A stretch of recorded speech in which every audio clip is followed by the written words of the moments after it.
నిర్మల్ జిల్లా బైన్సాలో వ్యవసాయ పనులు జోరుగా సాగుతున్నాయి. రుతుపవనాల ఆరంభంతో తొలకరి వానలు పడడంతో భూమి నమిలిపోయింది. ఈ నేపథ్యంలో బైన్సా డివిజన్ వ్యాప్తంగా రైతన్నలు ఖరీఫ్ సీజన్ కు సంబంధించిన వ్యవసాయ పనుల్లో నిమగ్నమయ్యారు. ప్రస్తుతం రైతులు తమ పొలాలను దున్ని చనువు చేసి విత్తనాలు నాటే పనిలో బిజీగా ఉన్నారు. ప్రధానంగా ప్రత్తి, సోయాబీన్, కందులు వంటి ఖరీఫ్ పంటల సాగు పెద్ద ఎత్తున ప్రారంభమైంది. ఆదిలాబాద్ జిల్లాలో అకాలంగా వీచిన ఈదురుగాలు బీభత్సంగా కుదిపేశాయి. బలమైన గాలులు, వర్షం కారణంగా పలు ప్రాంతాల్లో భారీ నష్టం సంభవించింది. ఈదురుగాలుల తాకిడికి విద్యుత్ తీగలు తెగిపోవడంతో అనేక గ్రామాల్లో కరెంటు సరఫరా పూర్తిగా నిలిచిపోయింది. అదే సమయంలో గాలుల తీవ్రతతో పలు ఇళ్లు, గుడిసెలపై ఉన్న టిన్ షీట్లు, రేకులు ఎగిరిపోయాయి. ఈ ఘటనపై ప్రభుత్వం తక్షణమే స్పందించి నష్టపోయిన వారికి ఆర్థిక సహాయం అందించాలని ప్రజలు కోరుతున్నారు.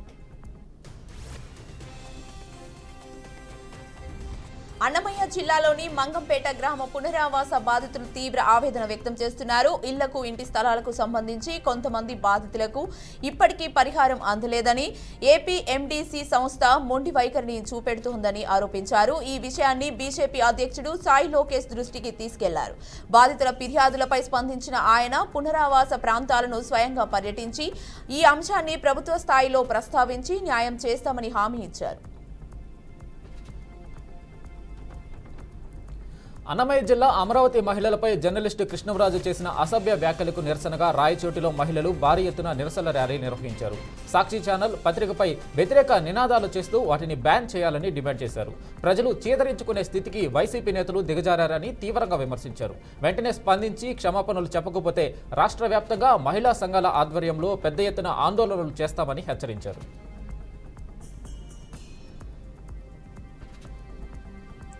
శ్రీ సత్యసాయి జిల్లా కదిరి మండలంలోని సిపిఎం ఆధ్వర్యంలో ఇళ్ల స్థలాల కోసం పేదలు ఆందోళన చేశారు. కుమరవాండ్లపల్లి పంచాయతీలోని సర్వే నెంబర్ 720 ప్రభుత్వ భూమిలో పేదలకు ఇళ్ల స్థలాలు ఇవ్వాలని డిమాండ్ చేస్తూ పేదలు జెండాలు నాటారు. తమ హక్కుల కోసం ఎన్నో ప్రయత్నాలు చేసినా ఫలితం లేకపోవడంతో చివరకు భూమిపైనే ఆధిపత్యం ప్రకటించే స్థితికి వచ్చామన్నారు. శ్రీ సత్యసాయి జిల్లాలోని ఎమ్మెల్యే బండారు శ్రావణి శ్రీ ఆధ్వర్యంలో జూన్ 11న మెగా జాబ్ మేళా జరగనుంది. ఈ కార్యక్రమం ఏపీఎస్ఎస్డిసి మరియు ఎస్ఈసి డిఏపి సంయుక్త నిర్వహణలో కొరపాడు గ్రామంలోని అంబేద్కర్ గురుకుల బాలికల పాఠశాలలో జరగనుందన్నారు.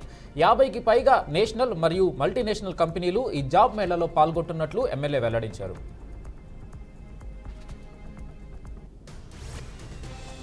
శ్రీ సత్యసాయి జిల్లాలోని రైతు భరోసా కేంద్రంలో ఎమ్మెల్యే వెంకటప్రసాద్ ఖరీఫ్ సీజన్ కు సంబంధించిన వేరుశెనగ విత్తనాలను రైతులకు పంపిణీ చేశారు. త్వరలో అన్నదాత సుఖీభావ పథకాన్ని కూడా రైతులకు అందజేయనున్నానని ఎమ్మెల్యే తెలిపారు. రైతుల సంక్షేమం కోసం రాష్ట్ర ప్రభుత్వం ఎల్లప్పుడూ అండగా ఉంటుందని ఆయన హామీ ఇచ్చారు.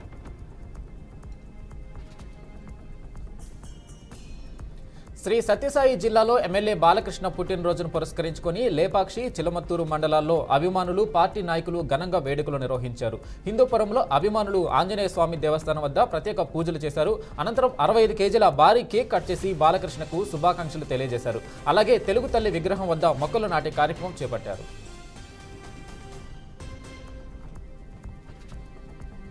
కడప జిల్లాలోని ఆర్టీసీ బస్టాండ్ సమీపంలో ఉన్న హరి కూలింగ్ షాప్ లో గుర్తు తెలియని దుండగులు చోరీకి పాల్పడ్డారు. దుకాణ యజమాని తెలిపిన వివరాల ప్రకారం దుండగులు రాత్రి సమయంలో షాప్ పైకప్పు రేకులను కట్ చేసి లోపలికి ప్రవేశించారన్నారు. దుకాణంలో ఉన్న క్యాష్ బాక్స్ నుంచి సుమారు 15,000 నగదును, అలాగే కొంతమేర సిగరెట్ ప్యాకెట్లు, ఇతర వస్తువులను అపహరించారని యజమాని తెలిపారు. దీంతో పోలీసులు కేసు నమోదు చేసి దర్యాప్తు ప్రారంభించారు. కడప జిల్లా పొద్దుటూరులోని కాళేశ్వరి అపార్ట్మెంట్ సమీపంలో గుర్తు తెలియని మృతదేహం నేల తాకడంతో అనుమానాలు వ్యక్తమవుతున్నాయి. వ్యక్తి మృతిపై స్పష్టత లేకపోవడంతో పోలీసులు విచారణ ప్రారంభించారు.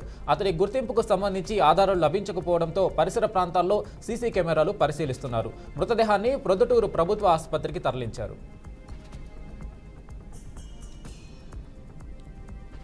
ఏలూరు జిల్లా గురువాయిగూడెంలోని ఆంజనేయ స్వామి ఆలయంలో 11వ అంతర్జాతీయ యోగా దినోత్సవాన్ని ఘనంగా నిర్వహించారు. జేసీ దాత్రి రెడ్డి, ఎస్పీ ప్రతాప్ కిషోర్, పలువురు ప్రజలు యోగా కార్యక్రమంలో పాల్గొన్నారు.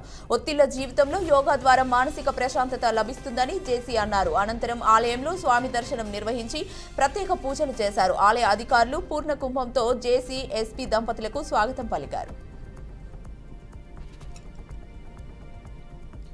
జోగులాంబ గద్వాల జిల్లా నుంచి 18 మంది చిన్నారులు గచ్చిబౌలిలో 2023లో నిర్వహించిన గిన్నిస్ వరల్డ్ రికార్డు దివ్యం నృత్యంలో పాల్గొని గిన్నిస్ రికార్డు సాధించారు. వీరిని బాల్ భవన్లో ఎమ్మెల్యే బండ్ల కృష్ణమోహన్ రెడ్డి సన్మానించి ప్రశంసా పత్రాలు అందజేశారు. గద్వాల చిన్నారులు దేశవ్యాప్తంగా గుర్తింపు పొందినట్లు పేర్కొన్న ఎమ్మెల్యే తల్లిదండ్రులు పిల్లలను విద్యతో పాటు సాంస్కృతిక రంగాల్లోనూ ప్రోత్సహించాలని సూచించారు.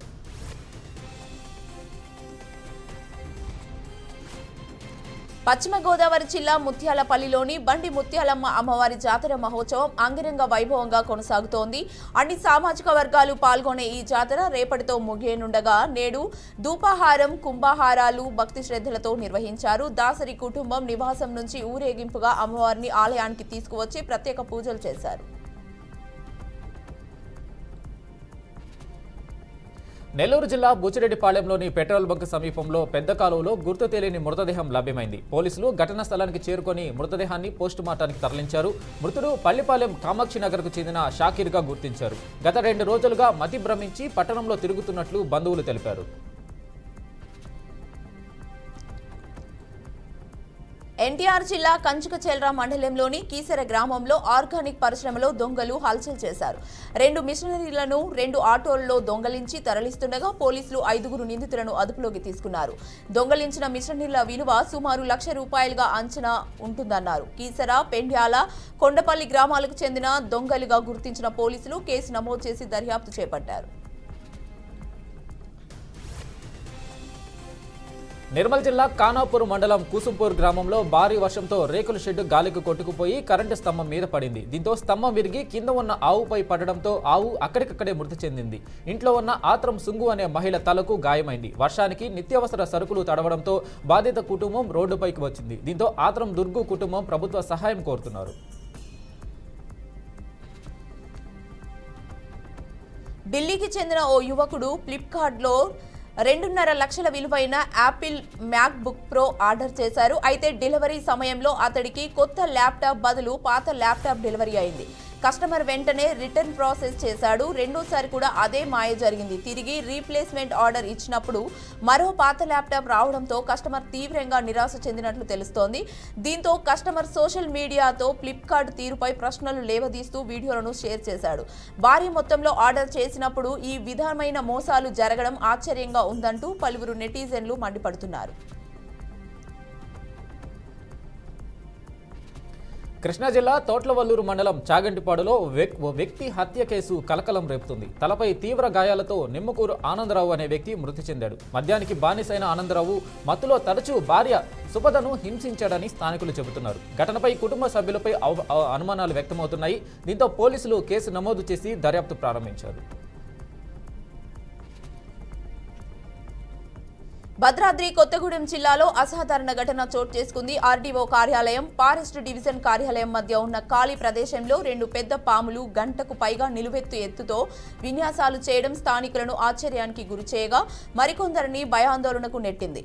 నిత్యం జనసంచారం ఉండే ప్రాంతంలో పాములు స్వేచ్ఛగా తిరుగుతుండడంపై ప్రజలు విస్మయం వ్యక్తం చేస్తున్నారు. అప్రమత్తమైన సిబ్బంది వన్యప్రాణి విభాగానికి సమాచారం అందించారు. నెల్లూరు జిల్లా కావలి మండలంలోని 8 పంచాయతీల్లో జూన్ 10 నుంచి 27 తేదీల వరకు ప్రత్యేక ఆధార్ క్యాంపులు నిర్వహించనున్నట్లు ఎంపీడీఓ సిహెచ్ శ్రీదేవి తెలిపారు. కావలి పట్టణంలో ఎంపీడీఓ కార్యాలయంలో 6 సంవత్సరాల లోపు నుంచి 15 సంవత్సరాల లోపు పిల్లలకు ఆధార్ నమోదు కార్యక్రమాలు చేపడతామని ఆమె చెప్పారు. ప్రజలకు ఎలాంటి అసౌకర్యాలు కలగకుండా అన్ని తగిన ఏర్పాట్లు చేసినట్లు శ్రీదేవి తెలిపారు. కృష్ణా జిల్లా పడిమిముక్కల మండలం గోపువానిపాలెంలో అర్ధరాత్రి అక్రమ మైనింగ్ కలకలం రేపింది. టీడీపీ జనసేన కార్యకర్తలు అక్రమ మైనింగ్ ని అడ్డుకోవడంతో మట్టి మాఫియా వారిని బెదిరించారు. కూటమి ప్రభుత్వం అధికారంలో ఉందా లేదో అర్థం కావడం లేదని నేతలు మండిపడ్డారు. విచ్చలవిడిగా వందలాది లారీలతో మట్టిని తరలిస్తున్నారని కూటమి నేతలు ఆరోపిస్తున్నారు. అనుమతులు లేకుండా మట్టి దోపిడీకి పాల్పడుతున్నారని మండిపడ్డారు.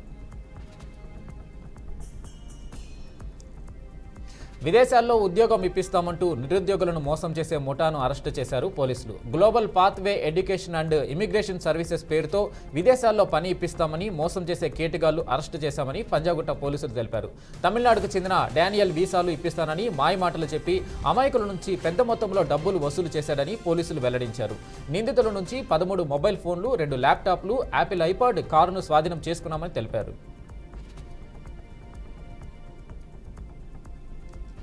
వరంగల్ జిల్లా వర్ధన్నపేటలో దారుణం జరిగింది. తమ బైక్ సెల్ ఫోన్లు తీసుకొని తమ కుటుంబాన్ని పోలీసులు అడవిలో వదిలేశారని బాధితులు కన్నీరు పెట్టుకున్నారు. రాత్రంతా బోరున విలపిస్తూ దిక్కుతోచని స్థితిలో రోడ్డుపై కూర్చున్నామని చెప్పారు. బండి ఆపలేదని తన భర్తను కొట్టి ఎస్ఐ బండి తీసుకెళ్లారని బాధితురాలు వాపోయింది.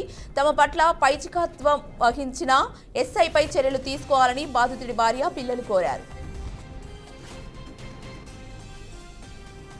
న్యాయవాది శైలేష్ సక్సేనాకు గుర్తు తెలియని దుండగులు వెంబడించడం కలకలం రేపింది. బంజారాహిల్స్ కారులో వెంబడించి తుపాకీతో బెదిరించి నీ సంగతి చూస్తాం, ఈ రోజు నీ పని అయిపోయిందంటూ హెచ్చరించారు.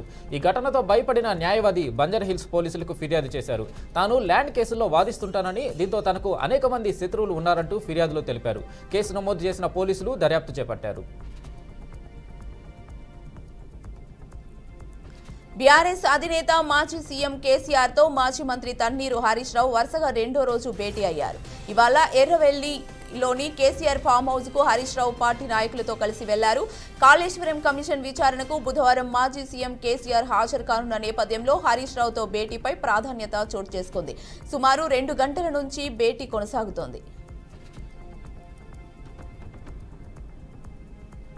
అక్రమ నిర్మాణాలపై ఎమ్మెల్యే మురళీనాయక్ కీలక వ్యాఖ్యలు చేశారు. నిబంధనలను తుంగలో తొక్కి అక్రమ నిర్మాణాలు చేపడితే సహించేది లేదన్నారు. అలాగే నిబంధనలను తుంగలో తొక్కి అక్రమ నిర్మాణాలు చేపట్టిన అక్రమార్కులపై విధుల పట్ల ఉదాసీనంగా వ్యవహరించి అక్రమార్కులకు అండగా నిలిచే అధికారులపై చర్యలు తీసుకుంటామని హెచ్చరించారు.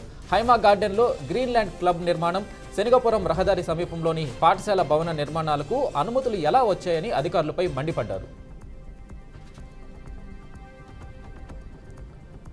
ఆన్లైన్ బెట్టింగ్ లో డబ్బులు పోగొట్టుకుని యువకుడు ఉరివేసుకుని ఆత్మహత్య చేసుకున్న ఘటన రాజన్న సిరిసిల్ల జిల్లా తంగళ్లపల్లిలో చోటు చేసుకుంది. దేశాయిపల్లె గ్రామానికి చెందిన వంశీ ఇంటర్మీడియట్ పూర్తి చేసి మెకానిక్ షాప్ లో పనిచేస్తున్నాడు.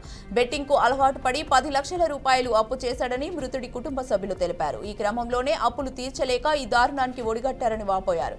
ఘటనపై పోలీసులు కేసు నమోదు చేసి బాడీని ఆసుపత్రికి తరలించారు.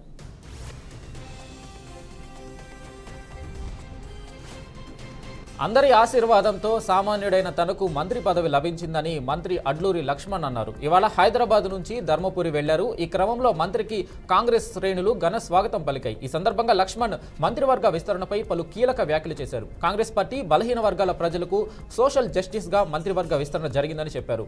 అన్ని వర్గాలకు సమన్యాయం చేసేలా మంత్రివర్గ విస్తరణ చేశారన్నారు.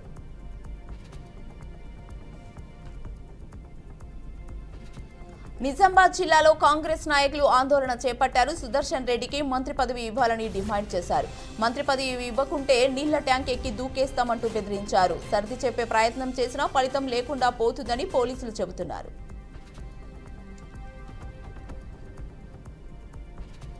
సత్యసాయి జిల్లా పెనుకొండలో టీడీపీ మహిళా కార్యకర్తలు నిరసన చేపట్టారు. అమరావతి మహిళల గురించి అసభ్యంగా మాట్లాడిన కృష్ణంరాజు, కొమ్మినేని శ్రీనివాసరావును కఠినంగా శిక్షించాలన్నారు. పట్టణ పురవీధులలో బ్యానర్లు పట్టుకుని ర్యాలీ నిర్వహించారు. సాక్షి ఛానల్, సాక్షి పత్రికను వెంటనే బ్యాన్ చేయాలని డిమాండ్ చేశారు.